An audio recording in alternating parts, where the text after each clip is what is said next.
Hi graad 12's, kom ons val weg met vraag 3 van die Maart 2025 Vrystaat vraestel.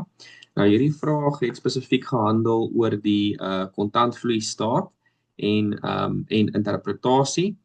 Nou kom ons kyk gou na hoeveel punte hierdie vraag getel het. Dit was 25 punte en dit is dan nou 25 minute wat die leerders het om hierdie vraag te gedoen het. Okay. Goed, nou kom ons kyk gou na die vraag wat vir ons gegee is met die inligting. Okay, goed, 3.1. Oukie beperk. Ons kan sien BPK is beperk natuurlik, so dit is 'n publieke maatskappy. Die inligting hieronder hou verband met Oukie beperk. Kom ons lees gou deur al die verskillende vrae sodat wanneer ons deur die inligting gaan weer eens dan weet ons met wat hou dit verband. Okay, goed. So 3.1.1 bereken die volgende bedrag wat op die kontantvloei staat sal verskyn. So hier's natuurlik kontantvloei staat hierso. So hulle vra nie die volle formaat van die kontantvloei staat nie, maar net gedeeltes daarvan. So ons moet die bedrag van inkomstebelasting betaal gaan kry. Okay. Vir 4 punte. Ons moet die bedrag van vaste bates aangekoop gaan kry vir 5 punte en dan moet ons die netto verandering in kontant en kontant ekwivalente gaan kry vir 4 punte. Okay, julle. Goed, so kom ons gaan net so vinnig hieroor gesels. Oukies, nou wat baie belangrik is, julle wat ek vir julle hierso kan byskryf. En ek gaan dit vir julle in rooi skryf, want dit is eintlik maar die geheim agter die kontantvloei staat, is dat julle asseblief, ons sê altyd hoe belangrik formate is. Ek sê dit altyd vir my leerders, maar dit lyk nie asof hulle my altyd so lekker glo nie. So daar sê ek dit nou weer vir julle, dat daar's 'n spesifieke formaat wat julle kan leer, wat julle gaan help met hoe om hierdie spesifieke bedrae te kry. Oukies, want onthou, jy soek die inkomstebelasting betaal. Oukies, dis 'n kontantvloei staat. So die geheim hierso is, as jy moet 'n formaat gaan leer, veral as jy nie so lekker die kontantvloei staat verstaan nie. Ek gaan my beste probeer om dit vir julle te laat sin maak, maar as jy jou formate leer en verstaan hoe dit werk, wanneer 'n bedrag bygetel moet word of afgetrek moet word om die kontantvloei effek te kry, dan gaan dit die lewe vir julle baie makliker maak. Okay, goed. Nou oukies, weer eens, hierdie is 'n kontantvloei staat. So met ander woorde, kontant wat in en uit my besigheid vloei. Okay, goed. So oukies, betaal, hulle sê vir ons hierso, inkomstebelasting betaal. So dis natuurlik die kontant wat ons vir die finansiële jaar aan inkomstebelasting betaal het. Okay. Goed, dan die vaste bates aangekoop. Oukies, nou kom ons dink net gou hierso vaste bates aangekoop. Nou my tip wat ek hierso vir julle wil gee, is jy moet hierso by vaste bates aangekoop, moet jy vir my gaan dink aan nota nommer 3. Okay, so gaan dink vir my aan nota nommer 3 hierso. Kom ons maak hom net so 'n bietjie dunner. Okay, so my raad hierso vir hierdie 5 punte is gaan dink aan nota nommer 3 se formaat. Okay, so nota nommer 3, dit is jou vaste bate nota. Okay, julle gaan sien wanneer ons dit doen, hoe hierdie nota 3 se formaat jou gaan help. Onthou, nota 3 se formaat sê vir my, dit is my draewaarde aan die begin van die jaar. Okay, dan het ons my bewegings gedurende die jaar, en dan het ons draewaarde aan die einde van die jaar. So jy moet daai formaat gaan leer asseblief julle met alles wat onder daardie hoofafdelings is. Okay, dit gaan julle baie help met hierdie vaste bates aangekoop. Nou onthou, dink gou aan nota nommer 3, waar gaan aankope wees in nota nommer 3? Dit gaan onder jou bewegings lê natuurlik, en ons weet die aankoop van vaste bates is teen kosprys. Okay. So wat ons hierso soek, is ons soek die kosprys van die vaste bates wat ons aangekoop het. Okay, so dit is die onbekende wat ons hierso moet gaan uitwerk.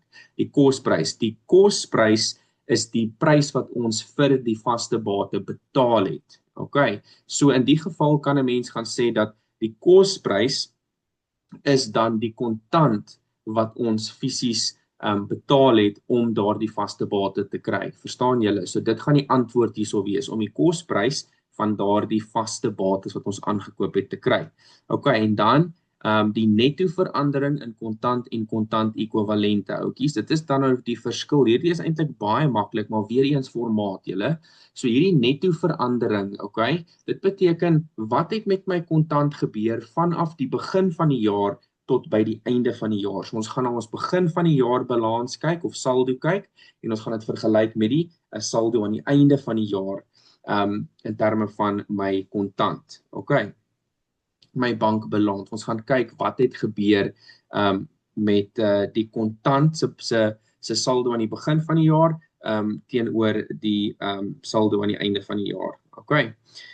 Goed, nou kom ons beweeg dan nou aan na 3.1.2 toe. Hulle sê voltooi die afdeling van kontantvloei van finansieringsaktiwiteite in die kontantvloei staat. Okay, goed, so die belangrike woord by 3.1.2 is natuurlik die finansieringsaktiwiteite. Okay, so hulle vra vir ons 'n gedeelte van die kontantvloei staat, maar net vanaf finansieringsaktiwiteite. Oukies, maar hierso moet jou leerwerk weer eens inkom hierso. En jy moet al hier vir jouself gaan sê, okay, finansieringsaktiwiteite vir skooldoeleindes is dan nou my lenings. Okay, natuurlik, dit is my lenings. Dit is hoe ek my besigheid finansier, is deur my lenings. So jy gaan sê vir jouself, ek moet gaan kyk wat het met my lening gebeur, my langtermyn lening. Okay, my nie bedryfslaste wat natuurlik my langtermyn lenings is. Dit moet ek nie vergeet nie, okay? Want dit sien ek gereeld, julle vergeet daarvan. En dan die ander gedeelte is ek moet gaan kyk alles wat te maak het met aandele. Okay? Aandele koop, aandele terugkoop, aandele uitreik, al daai tipe aktiwiteite is ook finansieringsaktiwiteite, okay? So oukies gaan doen dit wanneer jy finansieringsaktiwiteite gaan doen. Dit is so maklik soos alles wat te doen het met aandele gaan 'n effek hê op finansieringsaktiwiteite en ons moet dan my lening, my langtermyn lening se begin saldo en sy eindsaldo gaan vergelyk en dan gaan kyk, het ons die lening terugbetaal wat natuurlik 'n kontant uitvloei gaan wees of het ons die lening vermeerder wat natuurlik beteken ons het meer geld geleen, so dis meer dis 'n invloei van kontant. Okay, julle, so daai is baie belangrik vir daai 6 punte. En dan 3.1.3 bereken die volgende verhoudings. Dit is jou netto wins op verkope vir 3 punte. Oukies, jy het nie eens nodig om na jou formuleblad toe te gaan nie, want hierso sê hulle gee vir jou die formule. Jy gaan soek vir jou netto wins en jy sit dit oor jou verkope en jy maal dit met 100. Dit is 'n persentasie antwoord wat jy hierso gaan kry, okay? Netto wins op verkope. Goed. Dan jou skuld tot ekwiteitsverhouding. Hulle was baie gaaf hierso. Hulle het net gesê bereken. Lees altyd baie mooi. Hulle het net gesê bereken. Okay. So jy kry 6 punte in die sak en hierdie twee formules is letterlik jy kan hierso sien wat die elemente van die verhouding of van die verhouding of die formule is. Okay. So nommer 2 is jou skuld tot ekwiteitsverhouding.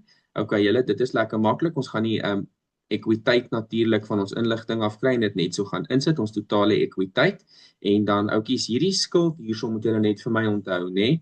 Hierdie skuld waarna hulle hier verwys is net jou nie bedryfslaste. Okay, of jou langtermyn skuld. Okay. So hierdie hierso is jou nie bedryfslaste. Okay, dit sluit nie jou bedryfslaste in nie, hoor. So dis net jou nie bedryfslaste waarvan hulle hierso praat wanneer hulle praat van skuld. Ek het al gesien dat julle dat leerders al die laste hierso insit, so dis net jou langtermyn skuld wat onder jou nie bedryfslaste val. Okay. So nou dat ons vinnig deur die gevrae gegaan het, oukies, kan ons nou begin. Kom ons kies net 'n vriendeliker kleur. Kan ons begin met ons inligting. Okay, en ons vrae beantwoord natuurlik. Okay, goed, julle gaan sien, oukies, vir hierdie 25 punte, kyk daar, die inligting is net dit. Die inligting is baie beperk en dit gaan ons regtig help om hierdie vraag so spoedig as moontlik te kan beantwoord. Okay, nou kom ons val weg. Die eerste ding wat ons moet doen, julle, is by 3.1.1 moet ons die volgende bedrag wat op die kontantvloeistaat sal verskyn gaan uitwerk en dit is ons inkomstebelasting. OK, ons inkomstebelasting wat ons betaal het. Oukies, nou kom ons gaan soek gou vir al ons inkomstebelasting inligting. Goed. Nou oukies, kom ons kyk net gou hierso. Daar's natuurlik 'n formaat. Ek gaan net gou vir julle die formaat hierso laat neerskryf. Kom ons maak gou so. So vir die van julle wat formaatmense is, vir die van julle wat verstaan hoe hierdie werk, het jy nie eers 'n formaat nodig nie. Jy kan dit logies net gaan neerskryf. Jou plusbedrag en jou minusbedrag en jy gaan jou antwoord kry natuurlik. Maar vir die van julle wat so 'n bietjie hiermee sukkel, altyd wanneer jy jou inkomstebelasting wil gaan bereken, gaan jy 'n formaat vir my gaan neerskryf. OK. So jy gaan vir my hierso inskryf, jy maak dit werk. Oukies, jy gaan sê saldo. Dit is so in julle boeke ook. So jy kan net 'n @ maak, saldo aan die begin van die jaar. OK, jy kan self die datum gaan skryf. Saldo aan die begin van die jaar gaan jy vir my hierso gaan neerskryf en dan gaan jy jou inkomstebelasting vir die jaar gaan kry. Ek gaan net sê jou inkomstebelasting vir die jaar julle. Dit kan jy gaan kry, kom ons sê maar net belasting, jou inkomstebelasting. Jou inkomstebelasting vir die jaar gaan jy van jou inkomstestaat afkry en dan gaan jy net jou saldo aan die einde van die jaar gaan jy net vir my daarso ook gaan neerskryf. So saldo aan die einde van die jaar gaan jy ook vir my gaan neerskryf. OK, goed julle, oukies, nou dit is al wat dit is. Dit is jou formaat wat jy vir my gaan neerskryf. Saldo aan die begin van die jaar, OK, jou inkomstebelastingbedrag wat jy van jou inkomstestaat afkry en dan jou saldo aan die einde van die jaar. Oukies, as mense beginpunt het, nê, dan maak die lewe vir jouself baie makliker. So as jy altyd wanneer jy jou inkomstebelasting betaal, moet gaan uitwerk, skryf vir my hierdie formaat neer. Okay, nou kom ons gaan kry gou ons saldo aan die begin van die jaar. OK. Goed. Eintlik wat ek wil aanraai julle, kom ons maak so. Begin vir my deur jou inkomstebelasting van jou inkomstestaat af te gaan haal. OK, so kom ons gaan na ons inligting toe en kyk hoe gee hulle dit vir ons. So hulle gee hierso vir ons 'n uittreksel uit die inkomstestaat uit die staat van omvattende inkomste. Sien julle dit? So ons gaan nou in hierdie inkomstestaat gaan ons nou soek vir ons inkomstebelasting en is lekker maklik oukies. Hierso is ons inkomstebelasting. Kom ons highlight dit.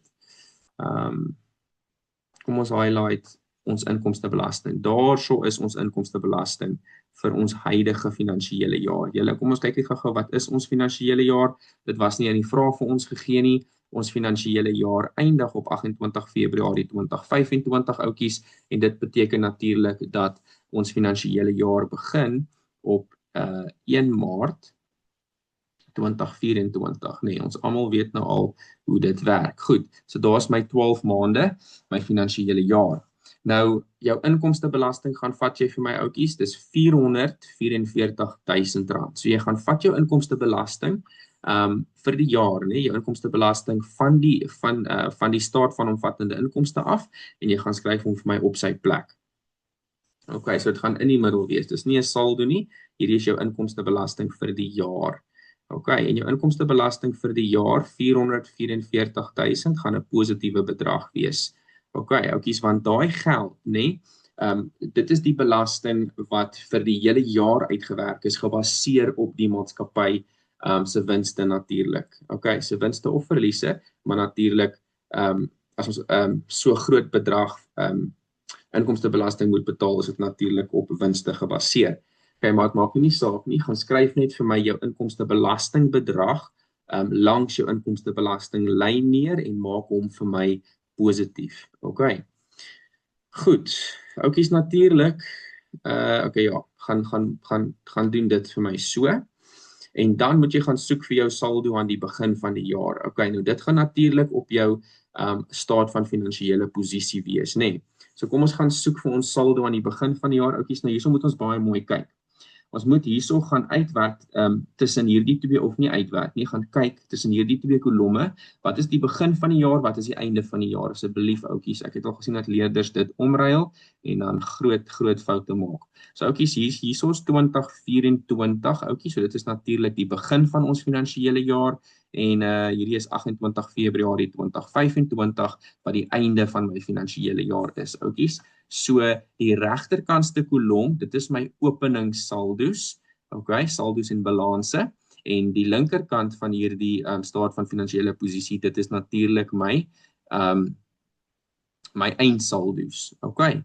So ons soek nou, volgens ons formaat, soek ons die saldo aan die begin van die jaar, okay. So ons soek SAID, inkomstebelasting, kan julle sien, maar ons soek dit in hierdie kolom hierso. Okay. Nou kan julle sien hierso onder bedryfsbates het ons 'n SAID inkomstebelasting. Kom ons highlight dit, julle. Daar sien ons SAID inkomstebelasting. Okay, en dit is dan nou natuurlik ons begin saldo vir SAID inkomstebelasting. Okay. Goed, dan is dit 29.950 julle, maar luister gou mooi vir my hierso. Jy moet gaan kyk waar lê jou SAID inkomstebelasting, jou begin saldo, okay? So ons kan sien ons begin saldo lê onder bedryfsbates. Sien julle dit? Die SAID inkomstebelasting lê onder bedryfsbates, hierdie 29.950. Hy kon ook onder bedryfslaste gelê het, soos wat ons saldo aan die einde van die jaar lê. Verstaan julle? So julle moet baie mooi gaan kyk. Moenie net bedrag vat en dit insit nie. Dit maak 'n verskil wanneer my beginsaldo of my eindsaldo 'n bedryfsbate of 'n bedryfslas is. Okay. Nou, kom ons vat hierdie beginpunt. Ons inkomstebelasting is 'n positiewe bedrag, okay? Dit is die totale bedrag verskuldig die totale belasting uitgewerk op my winste vir die jaar, maar ons moet nou ons soek net die inkomstebelasting wat betaal is, net die kontant gedeelte van hierdie 444.000, en dit is hoekom ons die beginsaldo en die eindsaldo ook in ag moet neem, om te kyk watter gedeelte van hierdie 444.000 het ons toe nou in kontant betaal. Natuurlik ook julle wat ook al aan die begin van die jaar 'n saldo was, maar omdat ons saldo 'n debiet saldo was is aan die begin van die jaar, het ons definitief nie, daai gaan nie deel van die bedrag wees wat ons betaal het nie. Okay. So kom ons kyk net gou hierso julle. So hierdie is 'n bedryfsbate. Okay. So dit is geld wat SARS aan ons verskuldig is. Verstaan julle? Ons skuld nie hierdie 29.950 aan SARS nie. Dis 'n bedryfsbate. Okay? So ons het in die verlede meer belasting betaal as wat ons moes. So ons het nou huidiglik SARS of SAID is nou huidiglik 'n debiteer vir ons, né? Want hulle aan die begin van die jaar, want hulle skuld ons aan die begin van die jaar R29.950. Okay, so ons gaan nie hierdie 29.950 betaal nie. Daardie beginsaldo is wat ons gaan aftrek. Verstaan julle wat ek sê? Ons gaan dit basies afspeel, omdat SARS ons daardie geld skuld. Gaan ons daai 29.950 gaan ons dit afspeel teen hierdie 444.000, en daarom gaan ons die R29.950 julle sit dit in hakkies wanneer dit 'n bedryfsbate is. Okay, dit is baie belangrik julle. So wanneer die saldo aan die begin van die jaar 'n onder bedryfsbates lê, soos wat dit hierso lê, né? Dan beteken dit SARS skuld ons daardie geld aan die begin van die jaar. Ons so dit beteken dan dat ons nie daardie geld gaan hoef te betaal nie. So ons trek dan nou van hierdie 444.000 se inkomstebelasting vir die jaar, gaan trek ons daarvan af die 29.950 wat ons nie hoef te betaal nie wat SARS aan ons verskuldig is. Verstaan julle dit? OK, so gaan trek dan nou daai debietsaldo af van jou inkomstebelasting verskuldig vir die huidige jaar. Dit is hoekom dit 'n debietsaldo dan nou in hakkies gaan kom. OK, dan dit is die logika daar en dan natuurlik oudjies volgens ons formaat moet ons nou die saldo aan die einde van die jaar gaan kry en die saldo aan die einde van die jaar julle kom ons gaan soek hom. Die saldo aan die einde van die jaar gaan natuurlik in hierdie kolom lê. Ons soek nou jou SAID inkomstebelasting. Hierso is jou SAID inkomstebelasting en hierso is die bedrag, die saldo aan die einde van die jaar. So kom ons kry hom. Daarso is jou SAID inkomstebelasting van R33.900. Maar oukies, nou moet ons mooi gaan kyk. Waar lê hierdie saldo aan die einde van die jaar? Dit lê onder my bedryfslaste. OK. So dit beteken dan nou dat dit is geld wat ons nog aan SARS verskuldig is in terme van belasting aan die einde van die jaar natuurlik. OK. So dit beteken ons skuld SARS R33.900. OK. Goed, so dit beteken dit is definitief dan nou geld wat ons nog nie aan SARS betaal het nie. OK. Nog nie aan SARS betaal het nie, verskuldig is aan SARS. So dit kan definitief nie inkomstebelasting betaal wees as dit nog uitstaande is nie. Verstaan julle wat ek vir julle sê? Dit is nog uitstaande, so dit kan nie betaal wees nie. So ons het dit nie betaal nie, so daarom van hierdie volle bedrag hierso, wat ons inkomstebelasting vir die jaar is, het ons nie die 33.900 betaal nie. Dis nog verskuldig. OK.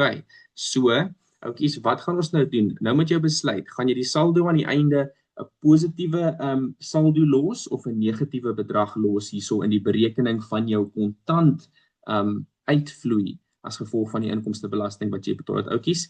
Hierdie 33.900, OK, is geld wat jy nie betaal het nie. OK, so jy het daai geld nie afbetaal nie, so daarom moet dit dan nou natuurlik in hakkies kom. OK, goed, so dit is wat jy vir my jou redenasie basies oor hoe jy hierdie bedrag gaan uitwerk. OK, so as jou saldo aan die begin 'n debietsaldo is, gaan jy hom aftrek. OK, want dit beteken SARS skuld ons daardie geld, so dit is nie geld wat ons in die huidige finansiële jaar fisies betaal het van hierdie 444.000 nie. Verstaan julle dit? OK, dan die saldo aan die einde, dit is 'n bedryfslas.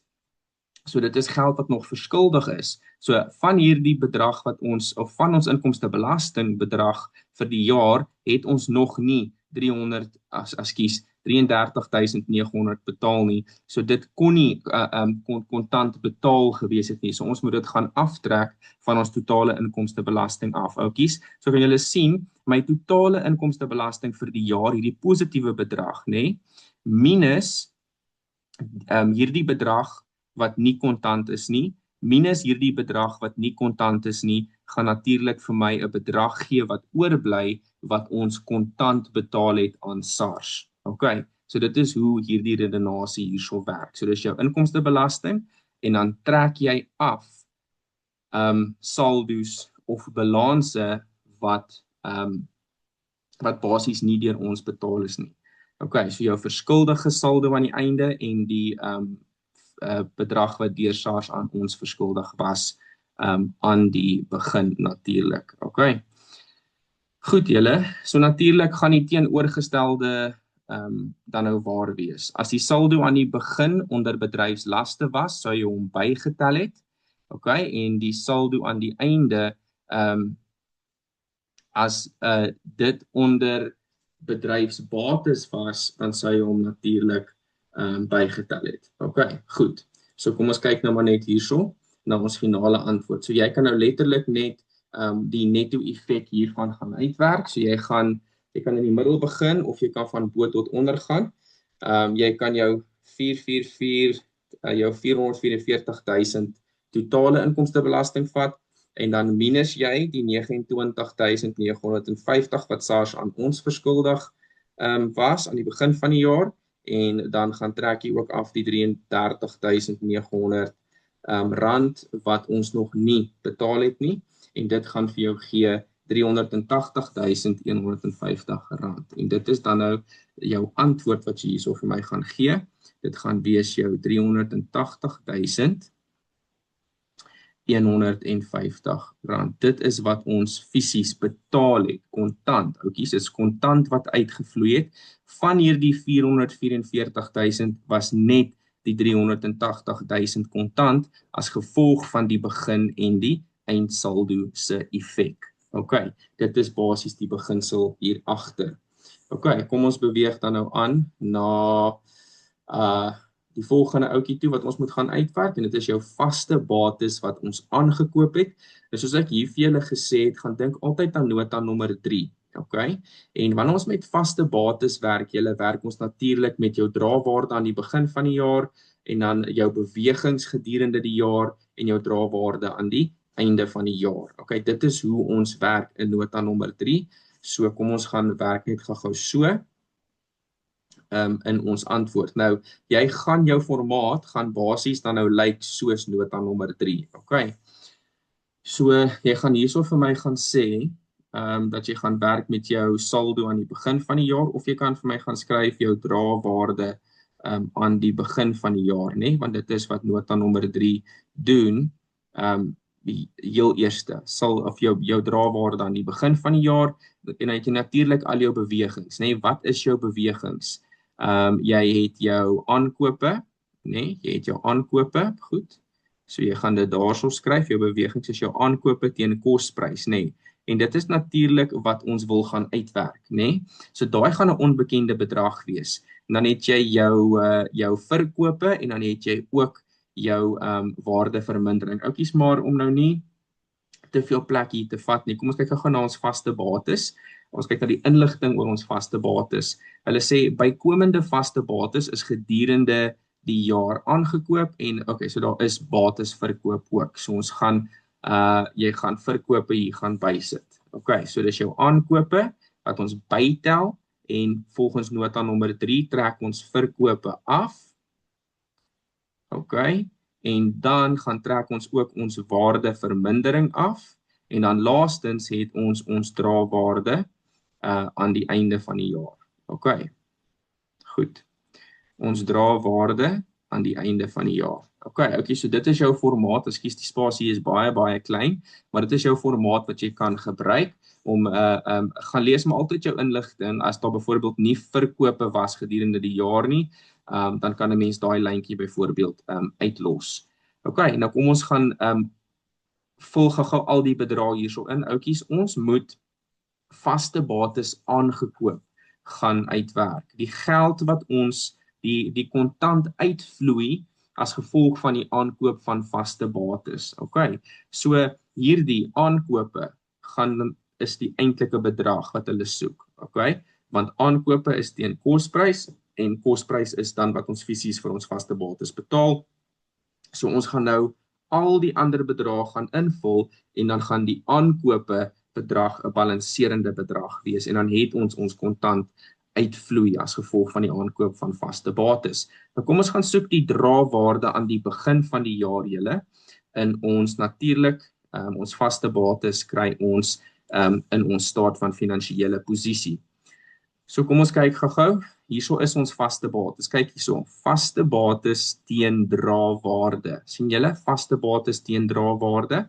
Nou my beginsaldo gaan natuurlik hierdie 4.500.300 wees. OK. So my beginsaldo vir vaste bates is 4.500.300. So kom ons gaan skryf dit gou neer in ons formaat.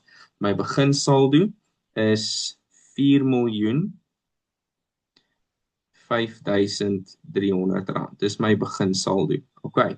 Aankope gaan vir nou 'n vraagteken wees, né? Dan moet ons verkope teen, onthou natuurlik ouetjies, in nota nommer 3 staan daar verkope teen drawaarde. So jy gaan jou drawaarde van jou verkoopte items vir my moet gaan kry. So jou drawaarde van jou verkoopte items was hier vir jou gegee. Hulle sê vir ons toerusting is teen 'n drawaarde van R495.000 verkoop. So hierdie R495.000 is wat jy vir my by verkope gaan neerskryf. R495.000. So jy gaan hierso vir my skryf, ekskuus, ons moet nou klein werk. R495.000. Oukies, maar asseblief onthou ook, jou formaat van nota nommer 3 is nou ook van toepassing, nê? So jou verkope gaan natuurlik my drawaarde van my vaste bates verminder. Onthou jou aankope maak my vaste bates meer, so my aankope gaan 'n positiewe bedrag wees, maar verkope en waardevermindering, dis die twee goed wat my vaste bate se drawaarde verminder, so se totale drawaarde natuurlik. So ons moet verkope altyd in hakies gaan sit asseblief julle, en ons waardevermindering ook altyd in hakies gaan sit. OK, dan gaan soek ons nou ons waardevermindering vir die jaar. Kom ons gaan kyk gou-gou na ons waardevermindering vir die jaar. Oukies, waar verwag ons om waardevermindering te kry? Onthou, waardevermindering is 'n uitgawe, so ons gaan hom in die inkomste staat gaan kry. So kom ons gaan kry gou-gou ons waardevermindering. OK, goed. Hierso is ons waardevermindering in ons inkomste staat. Daarso is ons waardevermindering. Dit is R552.400. So 552.400 is dan nou ons waardevermindering. Kom ons gaan skryf dit in. So dit gaan wees R552.400. OK. In hakies. OK, daar sy. OK, so onthou verkope en waardevermindering kom in hakies en dan soek ons nou nog net ons drawaarde aan die einde van die jaar van ons vaste bates en ons het dit ook. Hierso is dit drawaarde aan die einde van die jaar van ons vaste bates is R4.220.000. R4.220.000. So kom ons gaan skryf dit dan nou neer. So dit is R4.220.000.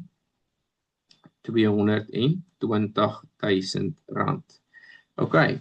Oukies, nou dit is al wat jy hoef te doen, né?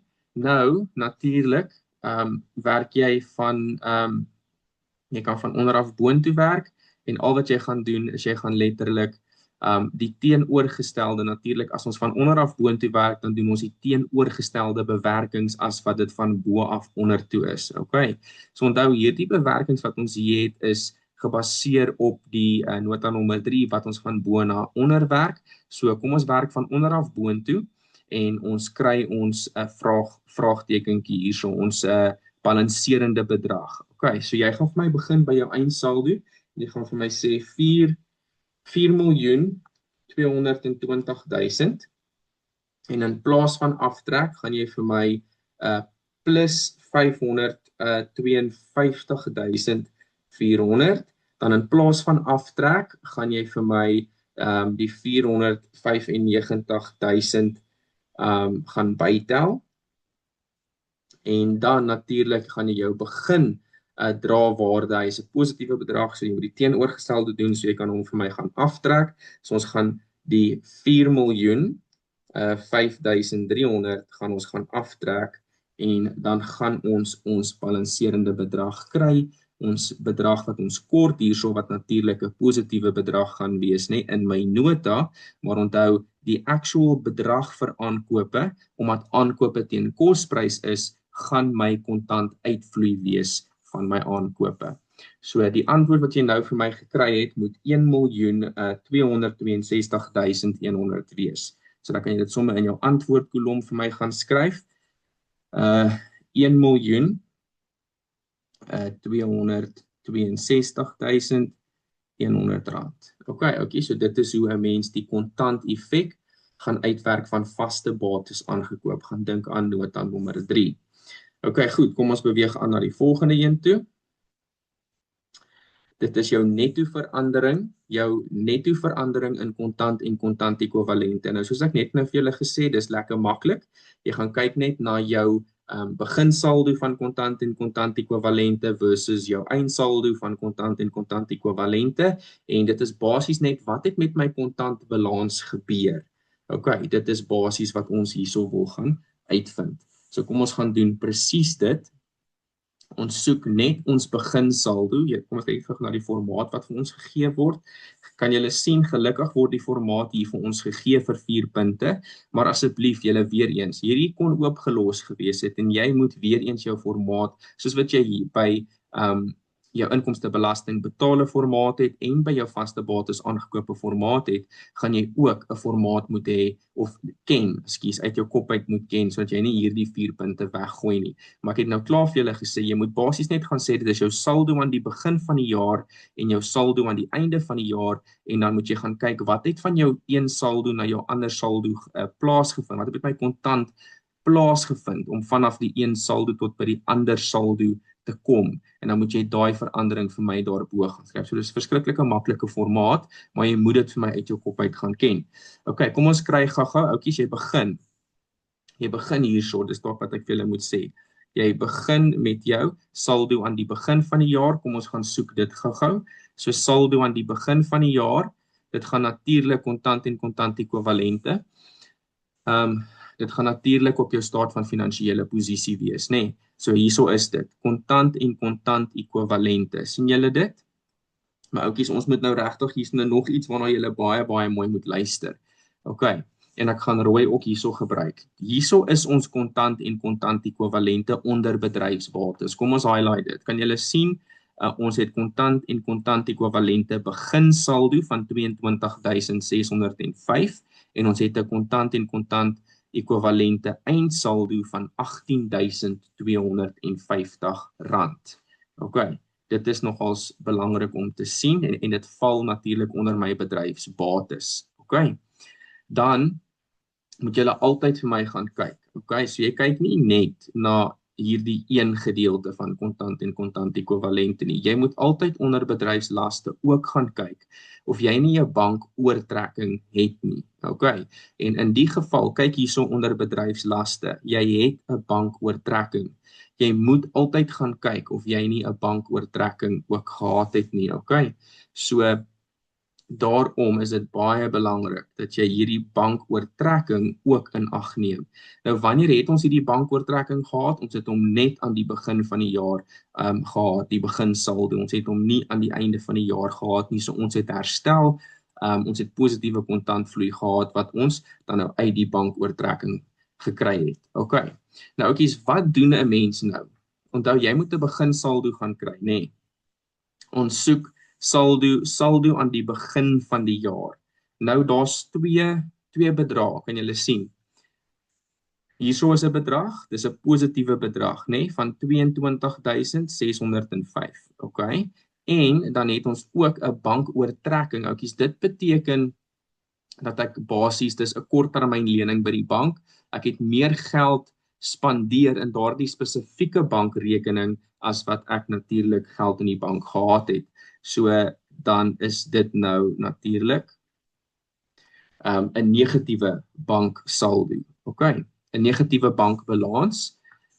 Hierdie 129.750 is 'n negatiewe bankbalans en die 22.605 is 'n positiewe bankbalans. So vir ons beginsaldo moet ons net die twee teen mekaar gaan afspeel. Ons moet die netto saldo gaan kry van daardie twee. So jy gaan sit dit vir my in jou berekeninge in. Jy kan vir my gaan sê jy kan positief 22.605 gaan inskryf.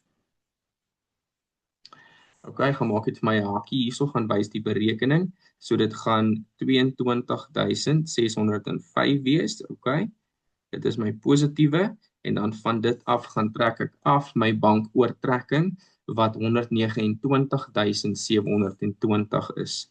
So dit is 129.720. So jy gaan wys dit vir my om jou beginsaldo te kry.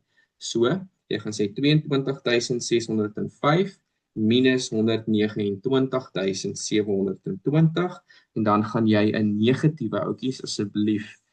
Dit is natuurlik jou oortrokke fasiliteit, jou oortrokke bankrekening was meer as jou positiewe bankrekening. So die netto effek is nog steeds dat ons 'n negatiewe bankbalans het van 107.115. Okay. So oukies, dit is hoe 'n mens dan nou 'n beginsaldo kry waar jy 'n oortrokke fasiliteit het saam met 'n positiewe bankrekening. Okay, so jy kry die netto effek om jou een saldo aan die begin van die jaar te kry. Okay, dan soek ons nou volgende, soek ons saldo aan die einde van die jaar. Nou kom ons beweeg op, daar's lekker maklik. Saldo aan die einde van die jaar. Kan julle sien ons het nie 'n bankoortrekking aan die einde van die jaar nie. So ons het net een saldo vir die einde van die jaar en dit is 'n positiewe 18.250. Hoekom? Omdat dit onder bedryfsbates lê natuurlik. Dit is nie 'n bankoortrekking wat onder bedryfslaste lê nie, so ons hoef net die 18.250 rand te gaan neerskryf. Dis 'n positiewe bedrag. Okay, so geen berekening nie. Jy gaan net vir my die positiewe 18.250 rand gaan inskryf. Ons maak dit gou seker. Ja, 18.250. Okay, julle. Nou, daar het jy al klaar 3 punte. Okay, vir jou 4de punt, wat baie leerders verkeerd kry, is hierdie netto verandering in kontant en kontant ekwivalente. Oukies, luister nou gou mooi. Jy gaan nie net gaan sê minus dit plus dit en dit is jou antwoord nie. Dit is heeltemal verkeerd. Okay, asseblief onthou dit. Jy moet logies hieroor gaan dink. Jy moet gaan dink, wat het met my geld gebeur van die begin van die jaar af tot die einde van die jaar? Okay, aan die begin van die jaar, julle, het my besigheid die bank 107.115 rand geskuld. Okay. Die bankrekening was in die rooi gewees. Okay, ons het geld geskuld. Ons het meer geld spandeer as wat ons geld ingekry het, soos op die begin van die finansiële jaar. Okay, so oukies, daai is 'n bietjie van 'n probleem, nê? Maar as ons na die einde van die jaar se saldo kyk, kan julle sien ons het herstel. Ons het al daai geld teruggemaak en ons het nou 'n positiewe saldo aan die einde van die jaar. Verstaan julle? So dink gou mooi hieroor. Ons moes al hierdie geld hier teruggemaak het. Okay? So dit was natuurlik 'n invloei gewees, nê? 'n invloei van kontant om al hierdie geld hierso terug te maak. So ons moet hierdie 107.115 moet ons gaan bytel met die 18.250. Hoekom? Want hierdie geld hierso moes 'n invloei gewees het om vanaf negatief tot by positief te kom. Verstaan julle? Okay, so dit is 'n positiewe bedrag plus die 18.250. So jy gaan 107.115, okay, gaan jy moet vat. Hoekom? Nie negatief nie, positief, as gevolg van jou saldo aan die einde van die jaar, want jy weet jy het herstel. Okay, so jy gaan dit as 'n invloei moet kry, jy moes daai geld teruggemaak het, plus die 18.250 wat ons nou in die positief is. En dit gee vir my my netto verandering is dan nou 125.365. Okay. 365. Okay, oukies, en dit is dan nou 'n positiewe bedrag, né? Ons het uit die moeilikheid uitgekom, ons het al daai geld teruggemaak plus nog 18.250 en dit beteken dan ons het in totaal is ons verandering in kontant, ons het 125.365 kontant invloei gehad. Okay, of die kontant invloei was soveel meer as die kontant uitvloei gewees. Okay. Goed, julle, so dit is basies wat julle hier vir my moet onthou. Die vangplek is hierdie ouetjie hierbo. Logies gaan dink oor daai twee en nie net sê minus dit plus dit nie, maar dan gaan jy daai 4de punt verloor. Okay, goed. Nou kom ons beweeg op. Nou, ons het nou 3.1.1 beantwoord. Dan gaan ons na 3.1.2 toe. Voltooi die afdeling van kontantvloei van finansieringsaktiwiteite in die kontantvloei staat. So ons weet daar's nou 2 gedeeltes. Okay, kom ons kyk na ons eerste gedeelte en dit is ons lening gedeelte, nê? Ons finansier ons besigheid deur lenings aan te gaan, deur langtermyn lenings aan te gaan wat ons bedryfsaktiwiteite sal kan finansier. Okay, so kom ons kyk wat met ons lening gebeur het. Okay. So nou, en hierdie is een wat julle almal altyd vergeet. So dis baie belangrik om daai actually te gaan neerskryf. Kom ons kyk na ons lenings, né? Ons langtermynlenings gaan natuurlik onder nie bedryfslaste wees, né? So my nie bedryfslaste is natuurlik my langtermynlenings. Okay.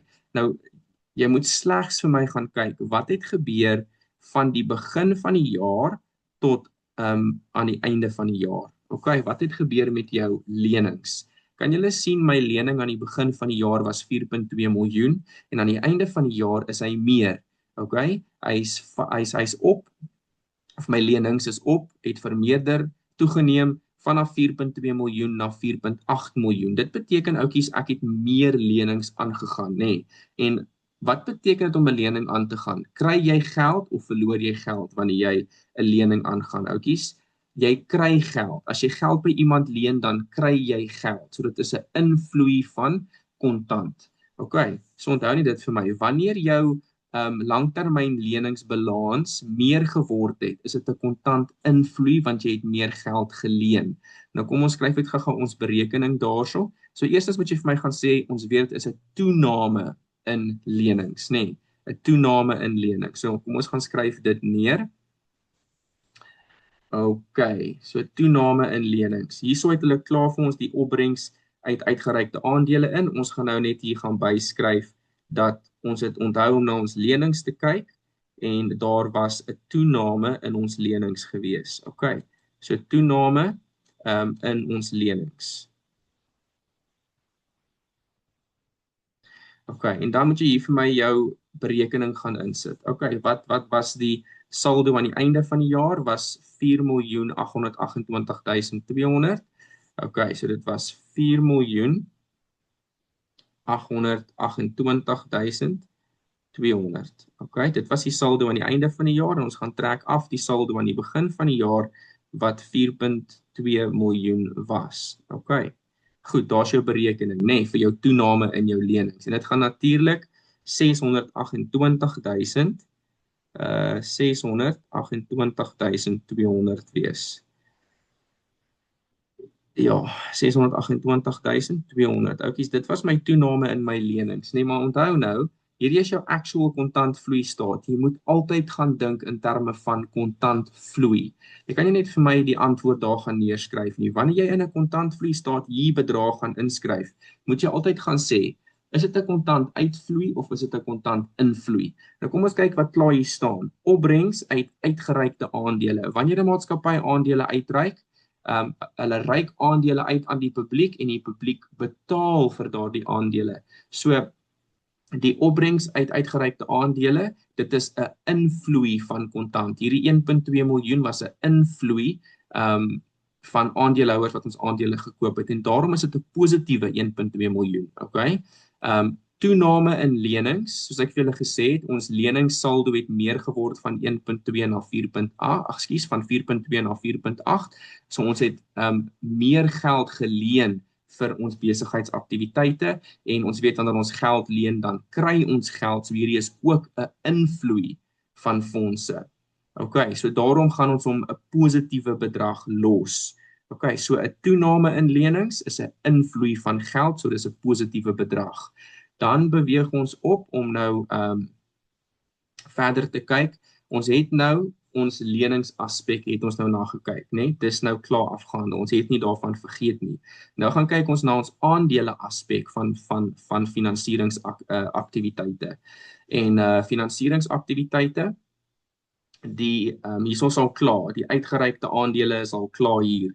Ons moet net gaan kyk na wat hulle anders vir ons sê in terme van aandele, né? Nou hierso sê hulle vir ons in inligting C oor aandele. Net gou hierso oor die vaste bates. Hierdie eerste kolletjie het ons nou gesien is nou maar net hulle sê net vir ons dat vaste bates aangekoop was, right? En dis wat ons moes gaan uitwerk het. Okay, so dis al die inligting vir inligting D. Inligting C is jou aandele, kapitaal en jou dividende. Hulle sê vir ons hierso dat nuwe aandele van 1.2 miljoen is gedurende die jaar uitgereik. Nou wanneer ons aandele uitreik, oukies, dan betaal die publiek vir ons aandele. Ons kry geld. Dis 'n invloei van geld wanneer ons aandele uitreik. Dit is klaar op my formaat vir my gesit. Okay. Dan sê hulle hierso. 80.000 gewone aandele, okay, is op 1 Januarie 2025. Oukies, ons finansiële jaareinde is 28 Februarie 2025. Right. So, ons het hierdie 80.000 aandele op die 1 Januarie 20, so 2 maande voor my finansiële jaareinde, het ons hierdie 80.000 aandele teruggekoop. Okay. Nou oukies, ons moet nou mooi gaan dink hierso, want hier praat hulle van R1.75 bo die gemiddelde uitreikingsprys.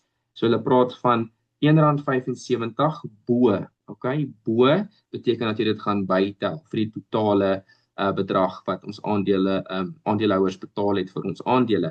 Ekskuus, wat ons betaal het om die aandele terug te koop by die aandeelhouers. Sorry vir dit.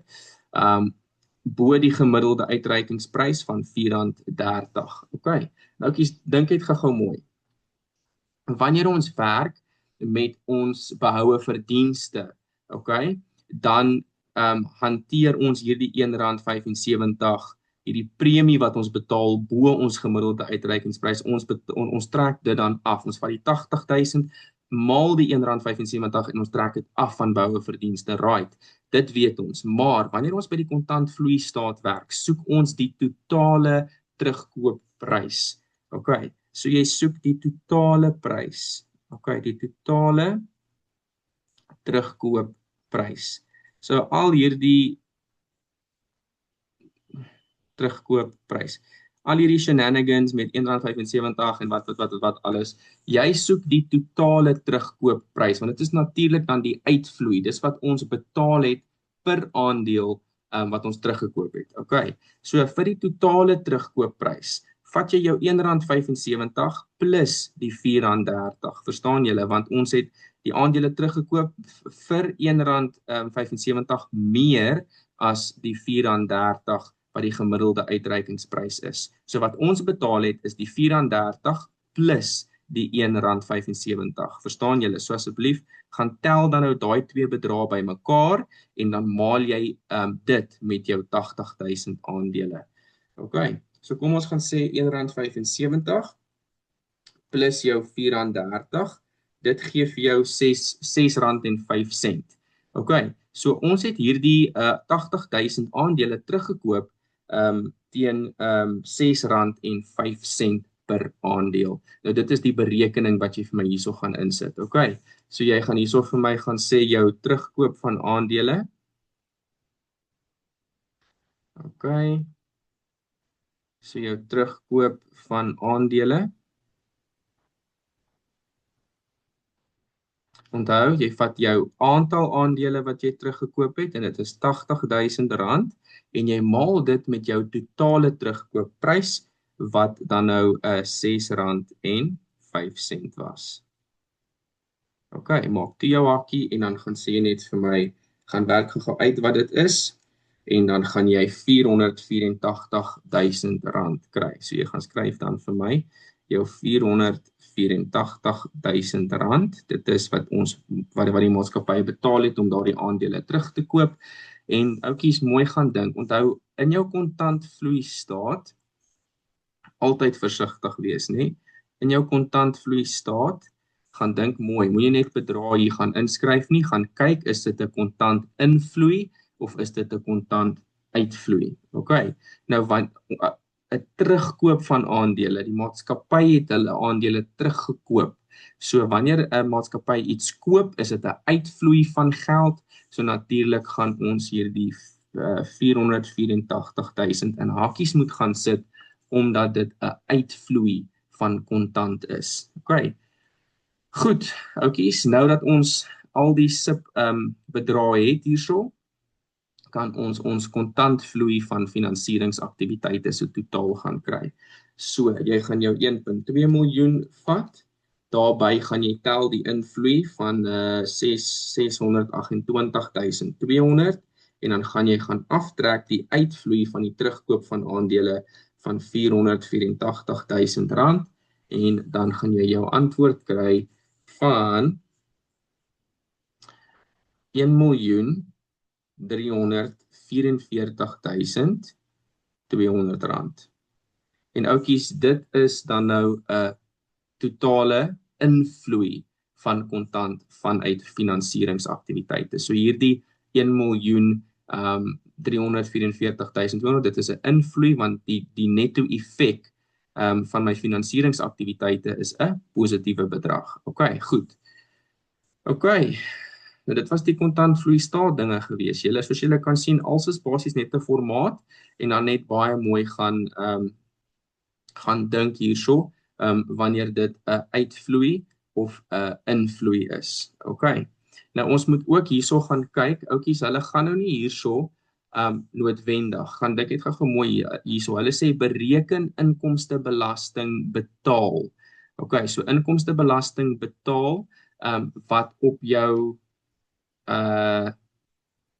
staat van omvattende wat op jou kontantvloei staat sal verskyn. Hulle het net gevra bereken die bedrag. So hierso by 3.1.1 en by hierdie twee antwoorde gaan ons dit nie verkeerd merk as jy dit so los, want hulle het net die bedrag gesoek. Hulle het nie gesê wat fisies gaan stel die kontantvloei staat op nie.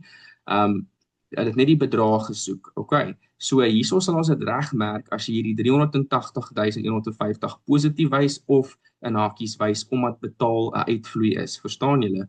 En dan hierso by vaste bates aangekoop ook. Ons sal hom regmerk.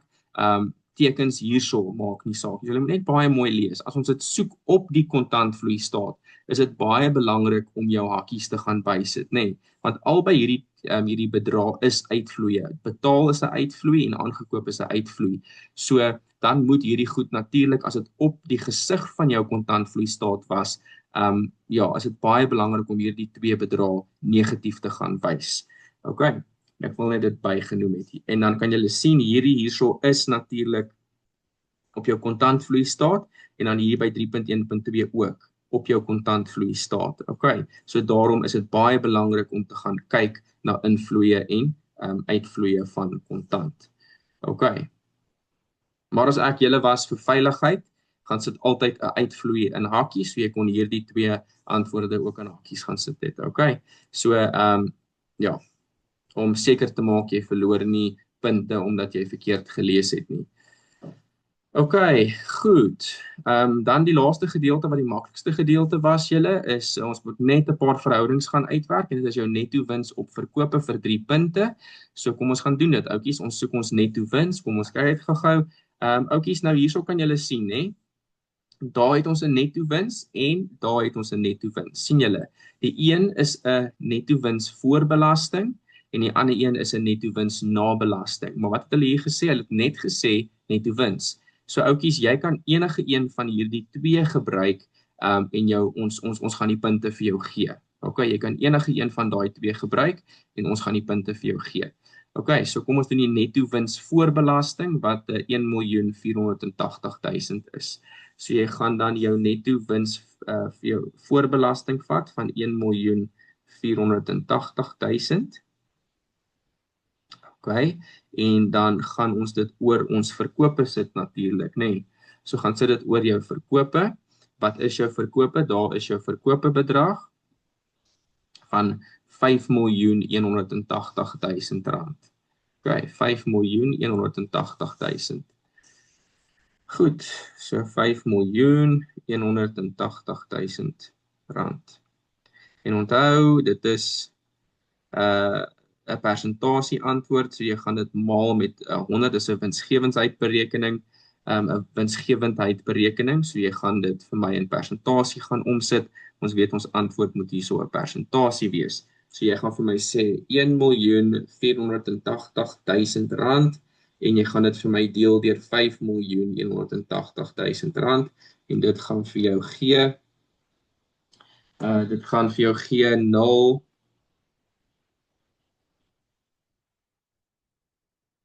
0.285, OK? Maar natuurlik moet ons dit gaan maal met 100 en dan gaan dit vir jou 28.6% gee.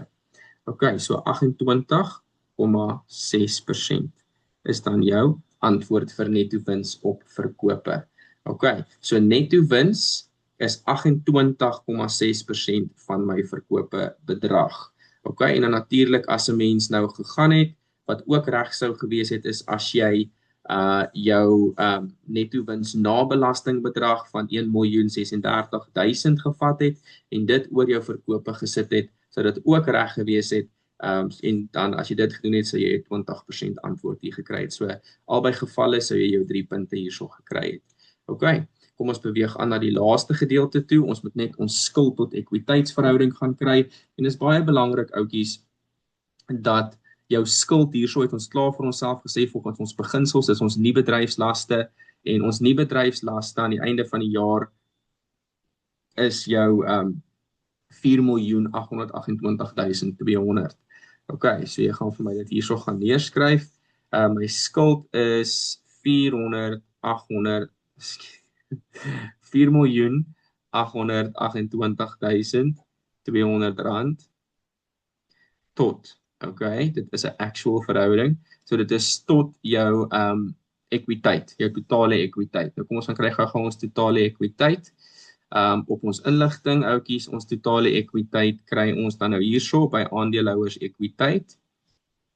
En dit is die totale aandeelhouers ekwiteit julle van 8.047.000. So 8.047.000 is wat ons dan as ons ekwiteit gaan skryf. So 8.047.000 rand.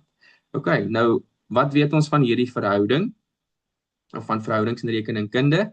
Jou regterkant moet altyd wees, ouetjies, jou regterkant moet altyd vereenvoudig word tot 1. So met ander woorde, jy deel altyd jou hele verhouding met jou regterkantste bedrag.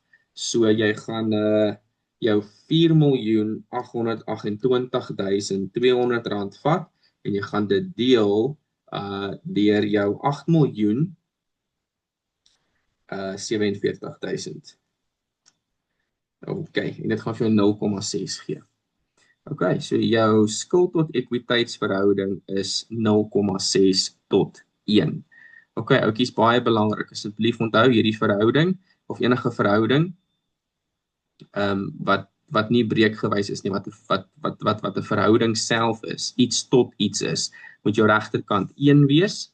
Okay, so jy moet altyd albei bedrae moet jy altyd gaan deel deur jou regterkantste bedrag en hierdie bedrag gedeel deur homself gee vir jou 1 en hierdie bedrag gedeel deur die 8.047.000 gee vir jou 0,6 en dit is dan nou jou finale antwoord 0,6 tot 1. Met ander woorde, jou skuld is minder as jou ekwiteit. Dit is 60% van jou ekwiteitsbedrag. So die risiko in hierdie besigheid is dan nou nie die finansieringshefboom, die risiko is nie hoog in hierdie besigheid nie want ons skuld is minder as ons ekwiteit. Ons maatskappy is word meer gefinansier deur ons ekwiteit as wat dit is deur skuld.